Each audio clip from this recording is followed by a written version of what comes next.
Hi friends, இது வரைக்கும் own வாய்ஸில் பேசுனதே இல்லைங்க. இதுதான் ஃபஸ்ட் டைமு. அதுவும் எங்கள் அண்ணன் தளபதிக்காக. ஏங்க, ஒரு மனுஷனுக்கு எவ்வளோங்க பிரச்சனை கொடுப்பீங்க? ஆரம்பத்த காலத்துலேருந்தே அவருடைய படத்துக்கு பிரச்சனை மேலே பிரச்சனை கொடுக்குறீங்க. இதோட கடைசி படங்க. இதையாவது நிம்மதியாக தேட்டரில் பார்க்கலான்னு ஆசைப்பட்டோம். இதுக்கும் பிரச்சனையா? அட போங்கயா, நீங்களும் உங்கள் எலெக்ஷனும் உங்கள் எலெக்ஷன் கம்யூனிட்டியும்.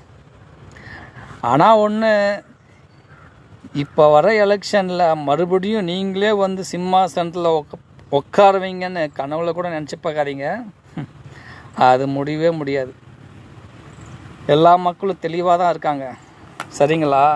ஒரு தனி மனிதனை பார்த்து இவ்வளோ பேருக்கு எரியுதுன்னா அந்த ஒருத்தருக்கு ரசிகனாக இருப்பது தனி கெத்து தாங்க.